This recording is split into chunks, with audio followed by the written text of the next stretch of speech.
In this episode, we're going to discuss the 7 ages of biblical history and why understanding this topic can expand your study of the Bible.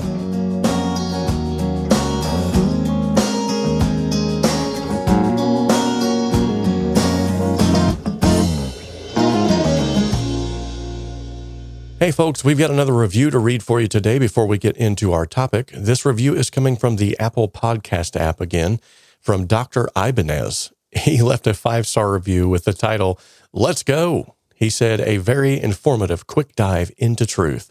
Let's go forward in truth." Thank you so much, Dr. Ibanez, for sharing your thoughts, and blessings be upon you, my friend. An age in biblical history is used just as in secular history as a way to categorize certain historical events or various stages of development. For instance, we can tie the invention of the wheel to what is commonly referred to as the Bronze Age. In biblical history, this demarcation of time is used to point to a specific development in God's revealed plan for humanity. We see some reoccurring themes in the Bible as well in these ages, namely that every age ends in judgment, and that after said judgment, a new age begins, an age in which God reveals more of himself than he did in the previous age. Okay, with that groundwork laid, let's discuss the 7 ages of the Bible. The first age we come across as we open up the pages of God's Word is the age of human innocence. This age began at the creation of man. God created a man named Adam and a female named Eve, and then placed them in the Garden of Eden. Now, during this time, they were perfect and sinless, not even having the knowledge of good and evil.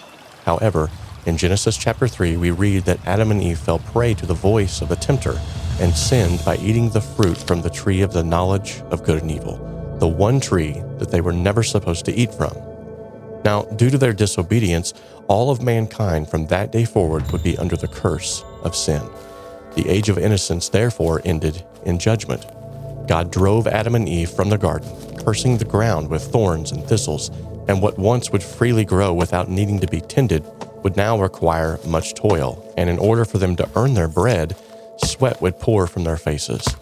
Likewise, women would now experience immense pain at childbirth, and death, which was unheard of before now, entered into the world to be passed on to all humanity. The second age that we come in contact with, then, is known as the Age of Conscience. After the fall of man, God would guide his people through the agent of human conscience, which is merely an instinctive knowledge of good and evil.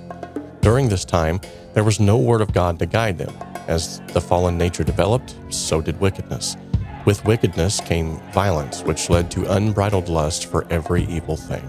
In fact, the sins of mankind became so great that God was actually grieved that he'd even made man. In all the earth, there was only one family who was trying their best to do what was right: Noah and his family.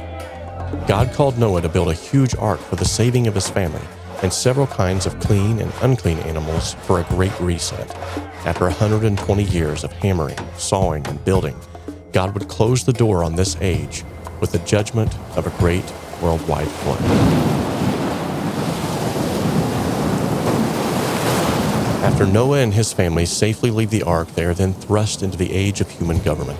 During this age, God did not govern humanity directly or even indirectly through prophets and priests. Rather, mankind began to set men over themselves to govern their affairs that they deemed worthy. Although this worked for a while, it is in the nature of fallen man to want power in excess of what is acceptable for humanity to thrive. With power, of course, comes corruption. Therefore, a man named Nimrod would make a name for himself and stir the hearts of the people to build a tower that would reach into the heavens in an effort to remove their accountability to God by creating an escape route from another flood. This man's charisma was so compelling that everyone was on board with him. God, once again, was being pushed aside as Nimrod and the building of the Tower of Babel took precedence. So, judgment would come this time in the form of confusion and dispersion. God took them from one universal language and split them up into groups of separate languages. This in turn scattered the people across the face of the earth, as according to Genesis chapter 11, verses 7 and 8. And onward now we move to the age of promise. During this period of time, we read of God's promises toward his people, and we note especially God's promises to Abraham, Isaac, and Jacob. Now, during this time, the 12 tribes of Israel are born, and yet even in the midst of all of the promises that God has given, God's chosen people still fall prey to idolatry and wickedness. Now, God had promised them the land of Canaan, yet trouble was inevitable when they left the land that God had given them to settle in Egypt. Judgment would be administered once again, this time in the form of slavery. As they would leave behind the promises of God for a land that provided only counterfeit versions of the same, they would then become enslaved by the very rulers that they had helped through a famine. For 400 years, they were forced to do the bidding of their newly appointed leaders, who knew not the God of Israel. Finally, the people called out to God with their whole hearts, and a mighty deliverance was administered by the hand of Moses. From that pivotal moment, we are ushered into an age known as the Age of Law, or sometimes referred to in the Bible as the Law and the Prophets. Now, this would be the formative years for the 12 tribes as they developed their culture and acclimated themselves to new traditions, such as the Feast of Passover. Many wars were fought, much blood was shed, and yet because there was always a glimmer of hope, God would always send a prophet or a priest to align the people's hearts back to Him. Eventually, God's promised Messiah would be born in Bethlehem, and the unveiling of thousands of prophecies would point to a better way than the law. Yet, those practicing the law were devoid of understanding the teachings of Jesus, and despite the fact that He was fulfilling prophecies, they were enraged by His teachings.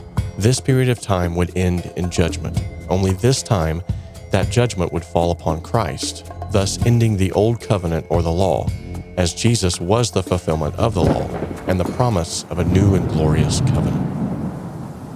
Well, that brings us up to speed to where we're at now. We are living now in what is known as the Age of Grace, or the Church Age, and this age was ushered in on the day of Pentecost when the New Covenant Church began. It was approximately 120 devout followers of Jesus who obeyed His instruction to wait in Jerusalem for the promised power. The 12 apostles, Mary, the mother of Jesus, and many more were in a 10-day prayer meeting when all of a sudden there came a sound from heaven as of a rushing mighty wind, and it filled all the house where they were sitting. Now, as the Holy Ghost filled their hearts, languages not previously learned filled their mouths, and they began to proclaim the gospel with boldness from that day forward.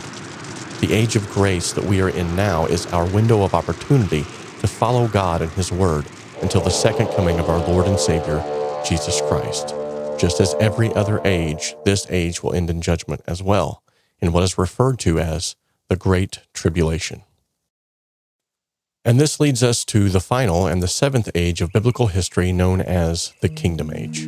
This is the period of 1,000 years called the Millennium that will follow the second coming of our Lord in the clouds. Now, during the millennial reign of Jesus, He will sit upon His throne as King of Kings and Lord of Lords. The government shall be upon His shoulder, as Isaiah chapter 9 says, and righteousness shall cover the earth as waters cover the sea. Now, just as every previous age that we've discussed, this age too will end in judgment.